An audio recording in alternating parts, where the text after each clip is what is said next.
I supervise a member who would do community outreach, but they cannot be here today, so instead you're stuck with me.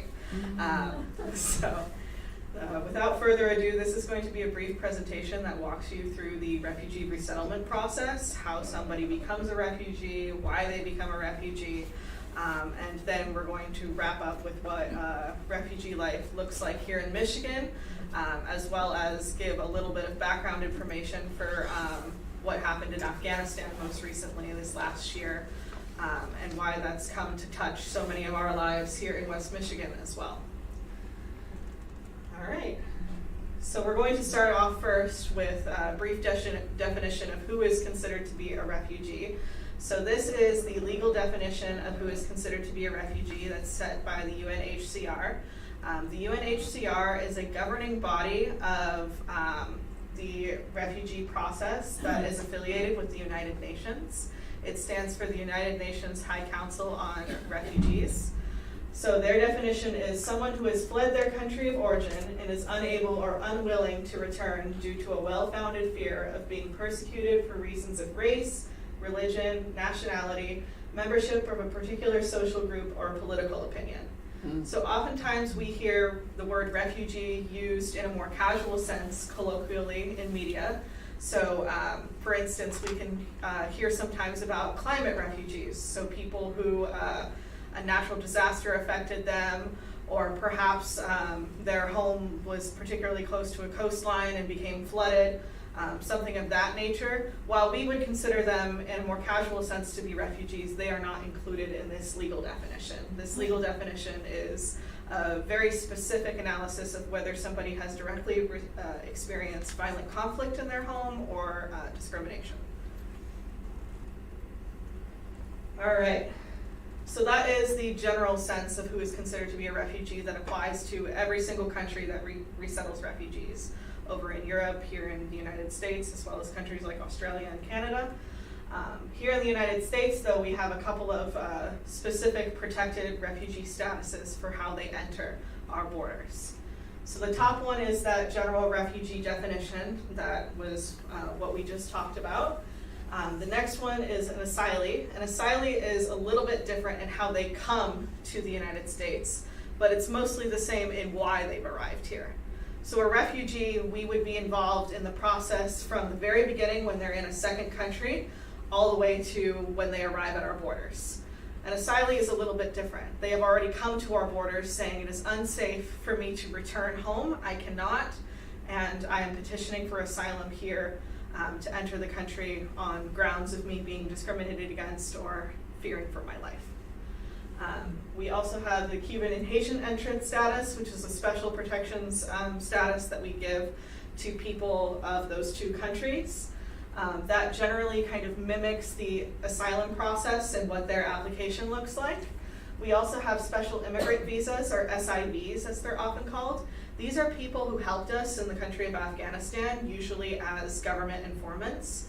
So say somebody was a translator or a geographic informant for the US Armed Forces during the occupation in 2001. And obviously the Taliban didn't take too kindly to them doing that. So now they have petitioned the United States government saying, I have threats for my life, can I come under this SIV visa to the United States and resettle there? And then the last one that we have special protection for are survivors of human trafficking. Here at Bethany, we deal with a lot of these different eligible refugee statuses, but we mostly see those first three, particularly the first two. We get a fair amount of Cuban and Haitian referrals as well, but we don't see many SIVs or human trafficking survivors in our programs. So what does it look like? How many people are displaced worldwide? How many people are refugees? So we have almost twice the population of Canada, around 80 million people currently who are displaced. And that figure probably went up with what recently happened in Afghanistan just last August. The vast majority of these people are considered to be internally displaced. What that means is that they're within their same country of origin, but effectively homeless by the conflict. So they might be in a refugee camp within their country of origin or very close by. 26 million of those are refugees, so that's people who are somewhere in the refugee resettlement process pipeline, but who have not officially resettled into another country yet. And then we have 4.2 million of those who are asylum seekers. So those are people who crossed a border and went and petitioned that government to grant them asylum. So they're somewhere in that application process. So for our Afghan arrivals, what does that look like? Since their arrival to the United States obviously was a little bit different. So they are screened and vetted prior to arrival in the US, still similar to what would happen with our refugees. But the difference was due to the urgent nature of the conflict. They were air flighted out of there rather rapidly, and then a lot of that screening took place here on US military bases as opposed to taking place in a refugee camp. We have a couple of different statuses that they came in under. So there's still that same SIV path that's been around for a while. But the new one is Humanitarian Parolee. So that was one that was started back when the Afghanistan crisis took place last year, and is similar to the process of seeking asylum. Currently, we have a lot of Afghan clients who are kind of in that petitioning for asylum legal stage as well. And then the last path is some of them did come over as traditional refugees. So some of them could have made it to refugee camps that would be in neighboring countries such as Pakistan, and then they would have interacted with the UNHCR there, gone through another resettlement organization, and then eventually ended up with a local resettlement agency, something like Bethany. They're eligible for the same services as all of our other refugees are, so that includes all of the same government funding and emergency relief assistance that they get. And we currently have around 230 allocated to Bethany that are living in West Michigan, in the Grand Rapids and Lakeshore area. All right, so aside from our Afghan population, what are the top refugee producing countries in the world? So these can be looked at as the most urgent problems of 2020. This will eventually be updated with figures from 2021, but for now, this is a brief rundown of what it looks like. I'm expecting that Afghanistan would be in the first or second spot now. But number one, we have Syria. Of course, the Syrian civil war is an incredibly serious conflict that has displaced a lot of people into neighboring Turkey, as well as Venezuela. We also have South Sudan, Myanmar, particularly the Rohingya people. We see a lot of them coming, petitioning for refugee resettlement. And then we also have some East and South African countries like Somalia, the Democratic Republic of Congo, Sudan, the Central African Republic, and Eritrea. And now, where do they go? So if you've become a refugee, say, due to the civil war in Syria, where would you go to next? And this is kind of a look at what happens there. I'm sure some of you are already starting to notice a trend where all of the countries on the previous slide in order have something that directly correlates their next door neighbor is where they end up. So we have people from Syria ending up in Turkey, people from Venezuela going to Colombia, people from Afghanistan going to Pakistan. We have all of the different African countries there as well. And then of course the one outlier that you'll see there is Germany. And now Germany has a very important reason for why they are willing to welcome so many refugees. We can think of it a little bit as kind of a PR move, following something that they did in the 40s, which was not too nice. They accept a lot of refugees into their borders now, so they're kind of the one outlier in terms of refugee hosting countries that is not actually just a direct neighbor of a country that's in conflict.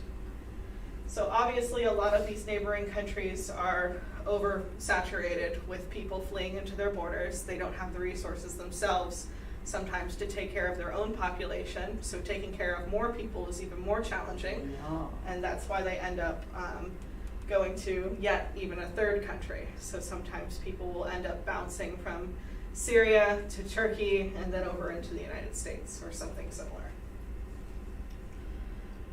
So this is a brief rundown on the most common reasons why we see people being forced to migrate away from their home. The number one reason is, of course, war. That is the case in Afghanistan, that is the case in Syria. war is the direct conflict that is responsible for creating the majority of the refugee crisis that we see in the world today. The second reason is generalized violence. So that is a little bit different from war in that there's no form of organized conflict that's going on in that country's borders. There's not really two separate groups fighting each other. More like the country has already been destabilized and there's multiple different people vying for power, oftentimes through force. So a good example of that would be the Democratic Republic of Congo. They don't have a strong centralized federal government, so they have a lot of different regional forces that are trying to occupy that seat for control over the whole nation. And that leads to a lot of human rights violations and general distress and violence. And then the third reason that we have is persecution based on race, religious beliefs, things like that. A good example of this would be the Rohingya people that I mentioned briefly before. They are a protected group, ethnic group that lives in the country of Myanmar, but the Burmese government has declared them to be foreigners within their own border. They are effectively a stateless people. Their country doesn't consider them to be citizens, and they are also not citizens of anywhere else. There have been multiple airstrike raids and whole villages burned to the ground as the government is not too friendly to anybody who is not of the Buddhist majority. Mm-hmm. So this is a brief look at the Afghan refugees that we have. So Afghanistan is a very diverse country. It's what we call the heart of Asia, so it's conveniently located right in the center of Asia. And there have been multiple different groups over the course of centuries who have influenced that country. Particularly, there was a Greek occupation, British occupation, Indian occupation, Mongol occupation, and also a Persian occupation. So as you can tell, these people have never caught a break over the course of many, many decades. Because of this, there have been around 12 major ethnic groups that have been created within that country because of all of this mixing that has happened, with the majority of people being Pashtun or just regular Afghans, what we would consider to be the people of Afghanistan, and then Tajik as well. So this region has unfortunately served as a hotbed of a lot of different wars and armed conflicts. People have often fought wars that were not necessarily about Afghanistan, but were more about the resources in which they possessed or ideological values over their borders. And then the Taliban was successfully able to take over the country in August of 2021, which led many to flee. And then the APA program, or the Afghan Placement and Assistance Program, was created in a number of countries to support all the people that have fled since the Taliban takeover. Afghanistan has two different national languages, Dari and Pashto. Dari can be thought of as a dialect of the language Farsi or Persian, so it's very close to what the people of Iran speak, almost mutually intelligible, just with slight differences, kind of like what British people sound like to us or something of that sort. There's also a huge prevalence of followers of Sunni Islam, so the majority of these people are Muslim, as well as a different sect of Islam called Shia Islam, as well as some individuals who are Sikh, Hindu, Christians, and other religions are represented too, in smaller amounts. So this is a look at what it looks like for how many people are internally displaced in this country currently.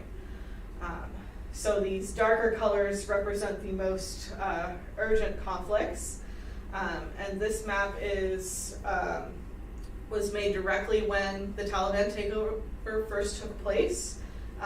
So the data for Kabul, the capital, which is shown just right in the center there in that kind of light reddish color, would actually be far darker. That is now one of the primary sites that we have for a lot of our refugees.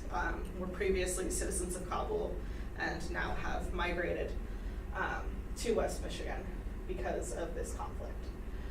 Some areas were also difficult to collect data on, and those are groups that are more rural and tend to speak the Pashto language. We've noticed that Amongst Dari speakers, we've had an incredibly easy time with resettlement, and oftentimes they are highly educated, they perhaps had a university degree. It doesn't look like what the typical refugee that we would accept into our borders looked like, while on the other hand, our Pashtun members are more along the lines of what we are used to seeing a lot of. Mm. So this is a map of what that takeover looked like. So it happened incredibly rapidly. The whole country fell in a total of 9 days from when we withdrew to when the Taliban officially declared victory.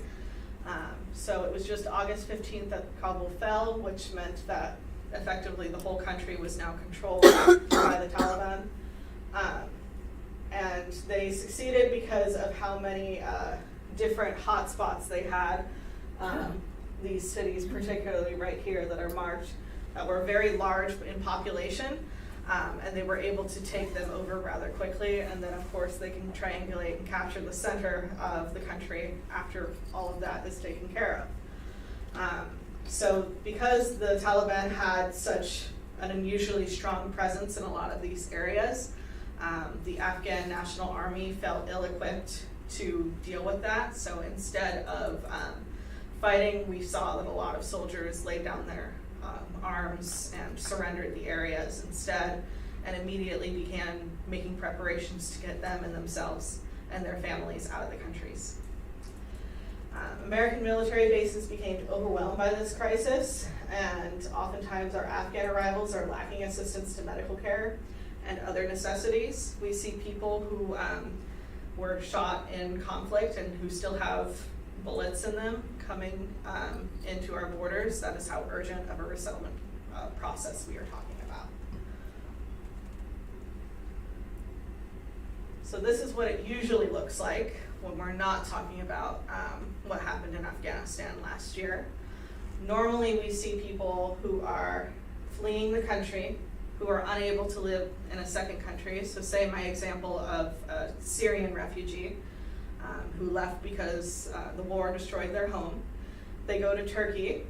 They encounter a number of problems in Turkey. They can't speak the language. They don't have identification or legal presence in that country, so they can't work. They can't pay for food or for housing or anything of that sort. The Turkish government doesn't have any programs in place to help them out.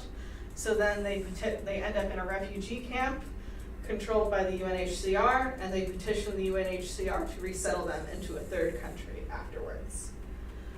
So what does that process look like? Well, in a calendar year, less than 1% of those people end up being referred for resettlement. So in what that looks like on the ground is people will often stay for a number of years in a resettlement camp. We see that some people have 8-year-old children who were born in a refugee camp and never knew their home country from how long they've stayed in this camp. After they end up finally getting that referral for resettlement, they go through their first USCIS interview, which is an affiliate of the Department of Homeland Security. This is a very strict interview in which everybody above the age of 6 in a family is interviewed. So if you can imagine a kindergarten-age child having to say everything correctly in line with what their parents have said about why they left and how urgent it is that they leave, you can imagine how stressful and stringent of a process this is to get a whole family through that. If anything that they say doesn't line up and doesn't check out, then they get bumped to the back of the line and have to wait again. Oh, wow. Afterwards, they go through multiple security checks to make sure that everything that they say is indeed correct. So we use the latest and greatest of biometric screening and fingerprinting and all of that kind of stuff to make sure that we're not accidentally letting in somebody from Afghanistan who would be, say, a member of the Taliban. And then after that, they go through health screenings, and that in our modern age includes things like vaccination too. If they end up getting through this whole process afterwards, they are finally accepted and assigned to a resettlement agency like Bethany. So what do our arrivals look like? So this is the percentage of the different countries that people have come from in 2020, here in West Michigan particularly. So we see that almost half of our clients are of Congolese origin, so we have a lot of people coming from Southern Africa. And another huge draw was still Afghanistan and also Iraq. I would expect that in the coming months, when we get that data for what it has looked like this previous year, that we're going to see that Afghanistan piece of the puzzle probably take up around a third to half of the chart, and that this is going to start to look a lot less diverse in terms of countries of origin. But we did end up accepting almost 500 cases into Michigan that year too. So when they come to Michigan, here are some of the common areas of need, things that we need to address. They want to learn English in order to make a life for themselves here. Some of them are illiterate even in their native language, so they're learning to read and write for the first time in a second language. We also see that they need work experience. They need to be able to work here in this country, and oftentimes some of our clients are coming to us with no formal work history whatsoever, so they want to work on job laddering when they get here. They have immediate transportation needs, and obviously getting their own car, driver's license, car insurance, all of that is a long ways away when you first arrive into our borders. So things like bus training and transportation volunteers are immediate needs that they need to have addressed. They also have a need for childcare because of all the appointments that they need to get into. Somebody needs to watch the kids. Medical issues, and that also includes mental health services for trauma and for cultural stress. And then they want to understand the work culture here in the United States and how they can best be self-sufficient and adjust to life here. So we have a number of different programs that is designed to meet those needs. The first program that they're going to interact with when they come to West Michigan is a program called Resettlement. Resettlement helps them within their first 3 months on arrival here into the United States. And we can think of that kind of like a hand-holding part of the journey. This is where they're going to get a lot of cash assistance. This is where they're going to get set up with housing, all of those great sorts of things. After that, some of them will be referred to post-resettlement if they have additional needs that go beyond those 3 months. And post-resettlement can help them reach financial self-sufficiency, find answers to all of those problems that they're still running across, because obviously 3 months is a rather short period to adjust to a whole different life. We also have an employment program to help them with those job laddering skills, help them learn English, help them with work skills training, all of those kinds of things. We have a comprehensive medical care program, which helps with arranging different appointments for them and getting all of their needs addressed, as well as a full robust mental health services program too, called the Healing Center, which clients are eligible for up to 5 years after they arrive, working through things that they experience with a therapist. And then we also have a refugee foster care program for some of our kids who either were separated from their parents in conflict or lost parents in conflict too. So I will leave you with this quote to think about and then take some of your questions. While every refugee's story is different and their anguish personal, they all share a common thread of uncommon courage. The courage not only to survive, but to persevere and rebuild their shattered lives. And that comes from Antonio Guterres, who's the Secretary General of the United Nations. Thank you. Wow. How do you pay for all those services? Well, what's the question? Will you repeat the question when they ask it? Yes, of course. Thank you. So he asked, this gentleman right here in the front asked, how do we pay for all of these services? And that is kind of a long explanation, but a short explanation at the same time. We have government funding that we can rely on yearly. We also have a full staff of people that apply for grants near constantly to find additional funding. We also rely on contributions and donations from charitable individuals who are looking to support our efforts to welcome new Americans to our borders too. So kind of between those three things, we can make up a majority of our needs. Mm.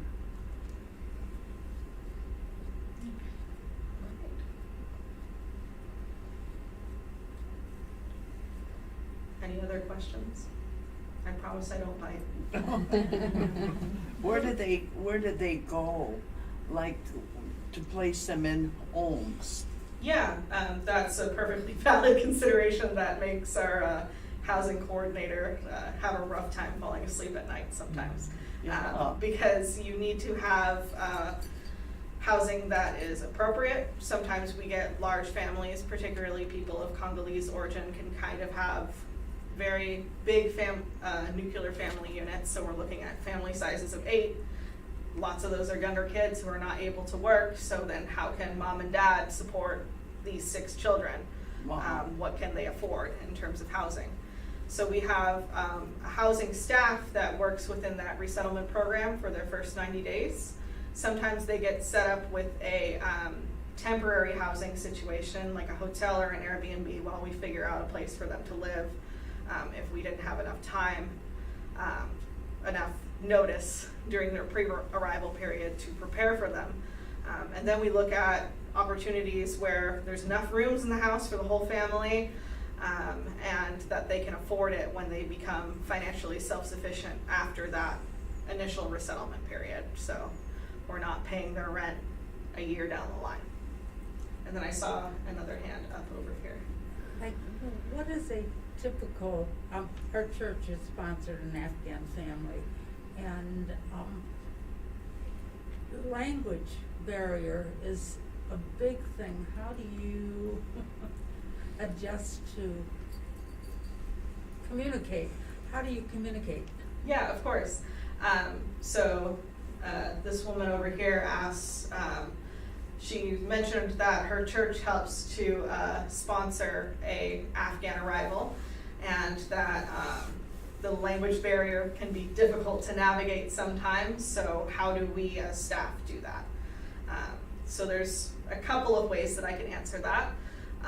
A lot of us, kind of a prerequisite to getting into this line of work is that you usually speak more than one language. So we can rely, even if, say, I don't speak Dari, but maybe my colleague over here might, and then I speak Arabic and French, so then when he has somebody who is of a French-speaking African country or something like that, then I can interact with that client. So sometimes we're pulled to do different interpretation needs as part of our job description. We also have interpreters, but that gets to be costly, so we try to navigate situations where we don't need to use them. I would say using a lot of hand gestures, going slow, repeating things, trying to point out things as much as possible, being more visual instead of relying on your words tends to have a bit more success, but of course you're still going to get some hiccups and challenges. And then there's some things like this in Afghanistan, you shouldn't do this. This is like equivalent to a middle finger. So sometimes we have volunteers that want to say, like, is that good? Is that okay? And the guy's like, whoa. So also just adjusting for some of those cultural barriers, things that you might not even know about for gestures and things like that. Obviously it's innocent, but to them they're like, this is something that I need to adjust to learn. That's different. Okay, then in Afghanistan, if this is not good, what is good? So there's a gesture that's kind of like this that would be similar to being good. Okay. Yeah. Thank you. Yeah, of course. Can we have the front lights on to see you? Oh. And then this gentleman in the back, you had a question? What number of people that you received are English speaking because they were assistants to the military? Yeah, so we have a real big divide in people. Well, first I'll repeat that question for those of you that can't hear him. Thank you. Sorry. So he asked basically how many of our clients are already English speaking, because we have so many people that interacted with the U.S. military in their country of origin. So it's a pretty mixed bag. I would say about 1/5 of our arrivals come with some degree of English speaking. That is not usually perfectly fluent, but sometimes you are absolutely floored by how much English you're capable of getting out of them. So we get everything from people who are illiterate in their first language, never had job experience, lived in a refugee camp for multiple decades, never had running water in the home, never experienced what an elevator was like, and, Wow. or saw a plane come close until they got on one to come to the United States, that kind of story. And then we also have the opposite end of the spectrum. I'm particularly thinking of one young man from Afghanistan who has a double master's degree. He started a tech startup back in his home country, and then by the time that he was resettled here for about 2 weeks, only about 2 weeks afterwards, he had multiple job offers lined Wow. up for some of the best IT positions that are available to him in the Kent County area. So we have a whole range of experiences, from people who should be teaching me how to do my job to people who have had a real rough go of it for a number of years. Alright. Are there any other, When that number was 493, is that just Bethany, or does that include all other agencies in Michigan? so that was just Bethany. Yeah. But we also have a couple of other agencies, particularly Samaritas, that works in conjunction with us here in West Michigan, and they resettle a decent amount of cases themselves too. But Samaritas generally takes on less cases than we do. We are the largest resettlement agency Okay. in this area. And then I saw a hand back Do you here. ever have a situation where it just doesn't work? So she asked, do you ever have a situation where it just doesn't work? I would definitely say yes. Some people are particularly hard to, they take a long time and it's rough to adjust to an environment like this. I'm sure a lot of us can think of a time where we felt like a fish out of water, and then just think about experiencing that every day of your life for months and months and months. I can think of, I don't have in my work experience with Bethany too many experiences like that. Bethany is the first resettlement organization that I've come across that has this many programs to offer to clients. But I can think of when I was in college and preparing to do this line of work, we heard a lot of stories about the Lost Boys of Sudan. For those of you who are not familiar with that story, that is a group of minors who were refugees, all of them without parents, a couple of hundred of them actually. Most of them were under teenage age too, like children. And they were all trying to get to a refugee camp in Eastern Africa. And they had an incredibly long and harsh walk where a lot of them ended up passing away, and these children had to go from being 8 years old to behaving like they are 29-year-old veterans of combat, Wow. basically. So that group particularly was of interest to a lot of resettlement organizations because of the extreme nature of what they went through. And a lot of them were resettled here in the United States in a lot of different states, and some of them were not successful. Some of them ended up passing on only a few years after trying to adjust to life in the United States. So that is something that is the unfortunate reality of working in a field like this. And when you pursue any sort of education in this particular kind of social work, you oftentimes hear those horror stories about that stuff happening, but I myself have not seen that, and I hope to never see that. All right. Are there any other questions? Who interviews the people? The government, or do you? So he asked who interviews the people, whether it's the government or whether it's us at Bethany. We do not do any sort of the interviewing or vetting. We can advocate for people to reunify families, for instance. So for some individuals who are in this room who might co-sponsor an individual or a whole family, you might be familiar with a family being torn apart when in the resettlement process. So we have a whole pre-arrival coordination staff that basically works in advocacy to track down their family members and to get them resettled here in our community instead of shipping them off to a different state.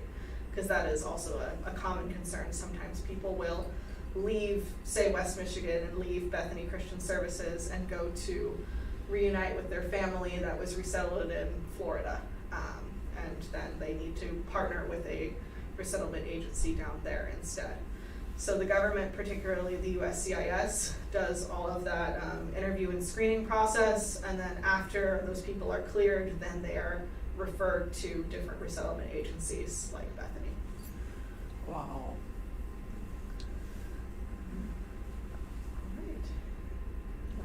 This woman in the back. I'm just a little concerned about you and the rest of the staff here. Do you feel incredibly stressed most of the time, or do you have a peace given you? So she asked whether it's stressful in this line of work, which I would say yes, definitely. It is, but I think the thing that is the most different is that it's also gratifying. So for me personally, like when you graciously gave me my introduction, I mentioned that my mother was a refugee. So I feel fulfilled in knowing that the same kind of programs that helped her when she was my age are the same kinds of things and services that I'm capable of giving back to people. So there are definitely some frustrations sometimes, and sometimes there's a lot of hiccups and stuff to navigate. And I'm sure those of you who work as volunteers, as co-sponsors, experience a lot of those same frustrations and hiccups as well. But at the end of the day, you walk away from a lot of those interactions with clients feeling very fulfilled, feeling like you helped and you touched somebody and you made a lasting impact. And I think that that's what's really important. Is the stress level might be high, but the happiness level's high too. Do you kind of support each other? Do you get in groups to support each other? So she asked whether we support each other, and I would say definitely. A lot of these people, I'm not from Michigan. I moved here a year and a half ago about to start working with Bethany, and I feel like rapidly these people have come to feel like a sense of home to me. One of my colleagues, I watched him get his citizenship here in the U.S., and he's currently back home visiting family for the first time in, I believe, a number of years. So seeing him be able to become a citizen, and now he's back to visit family, and all of these important milestones that we watch as families are reunified here and they start to have new children and all those kinds of things. I think that that also just brings a big sense of community and that we can lean on each other when things get to be hard and challenging. All right. How did they handle the Michigan winter? How do they handle the Michigan winter? An excellent question. Better than me sometimes. So one of the things that a lot of our Afghan clients want everybody to know is that Afghanistan is not, in fact, part of the Sahara Desert. They have mountains and snow just like we do. Maybe not as much snow, but they certainly know how to get around on ice and snow better than I did when I first got here. So it really depends on their country of origin. I've seen a lot of people from Ukraine show up, arrivals at the airport in December wearing shorts and a t-shirt and being like, this is nothing. And then I see likewise people from the Congo who are bundled up and refuse to go outdoors for quite a number of months in the winter because it's just too darn cold for them out here. Where do you do all these classes and have your offices, and where are you? So she asked, where are we? Where do we have our offices and do our classes? So Bethany actually has a presence in a number of different states, not just here in West Michigan, but we are headquartered here in West Michigan. So we have corporate offices here. We also have a couple of different offices for different needs in terms of, say, foster care versus refugee, adult, and family resettlement. A lot of us, of course, also partially work from home, virtually due to COVID. And then as far as our classes go, some of our classes are held in our offices, some of our classes are held in temporary housing situations, and some of the times we also do at-home visits. So for instance, when I was first onboarded with Bethany, one of the things that I helped with was technology training, and I did that one-on-one in clients' homes more often than not. So I would teach them how to, I would set up their Wi-Fi, teach them how to connect to their Wi-Fi, walk them through a computer, teach them how to use a computer, get all the applications, end up spending a number of hours with them in their home. Wow. Things like that. All right, right in the, all the way in the back. At 670 on Burton Street, how many do you house there for refugees? I'm sorry, I can't hear that In your well. home on Burton Street on 670, how many refugees do you handle there?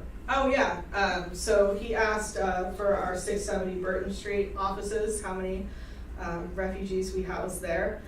So at the Burton Street offices, there is no like temporary housing. Oftentimes for our temporary housing things, we have partners with local hotels or Airbnb type situations, so they don't end up living on property. The only people who would actually live on Bethany property would be some of our refugee foster youth or other foster care situations. So we don't have any adults resettled into environments like that. All right. This gentleman in the back over here, or woman, sorry. We had a really nice experience with Bethany resettling a family from Burma. And they had a house that was right near your offices, near Butterworth Hospital, so that they could walk to the offices. Do you have a number of homes that, and then they rented it, that house? And they're still there. So do you have quite a few of these houses that you rent near your offices? So she mentioned that she has was paired with a refugee from Burma who lived near our headquarter offices near Butterworth Hospital, and that they've been there for a number of years. And she asked whether we have a number of people who rent these homes to us, or if we have these rentals that we use consistently for arrivals. The way that I want to answer that is yes and no. Okay. So we have a number of homes that we tend to look for because they are larger family homes or because they are low income homes, and we have established relationships with those landlords where we can ask them.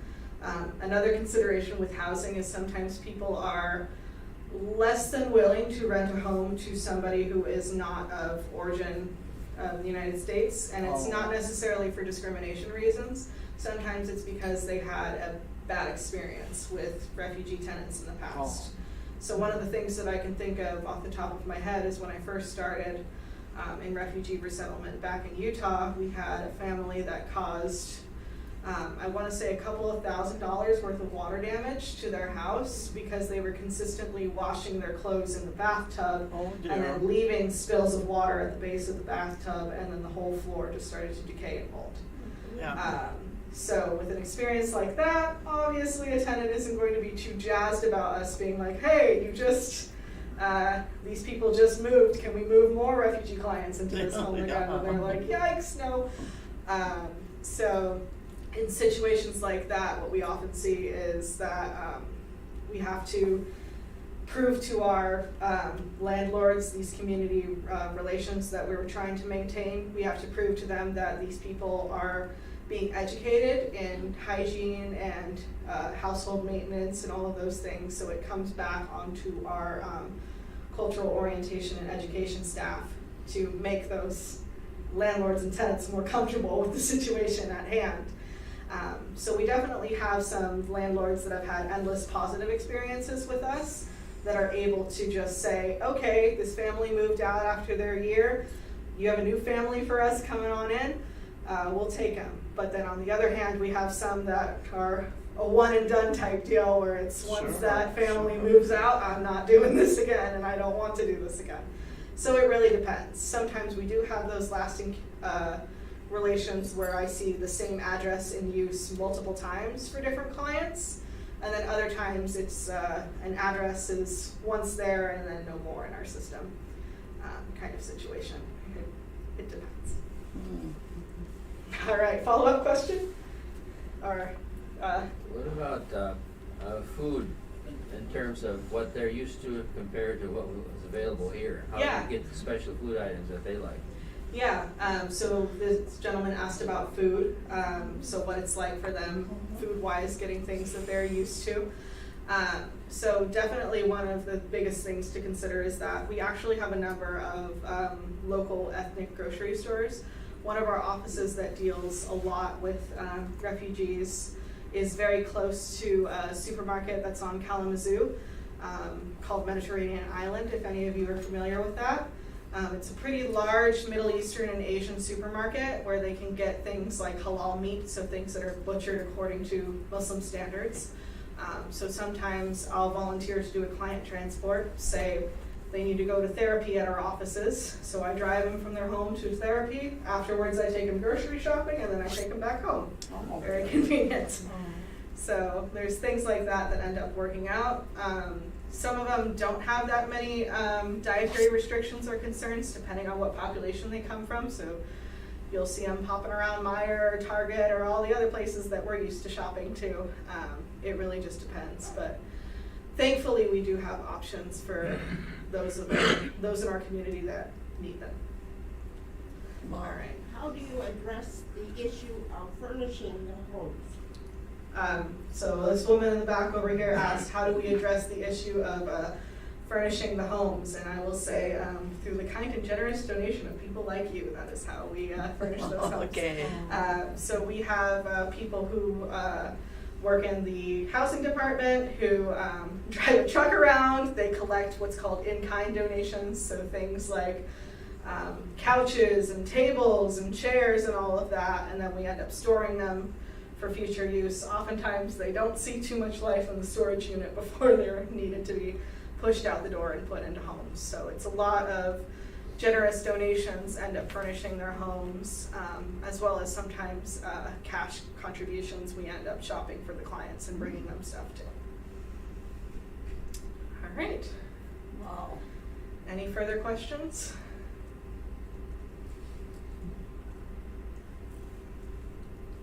Great. All right. Thank you so Thank you much. so much. Thank you. Appreciate it.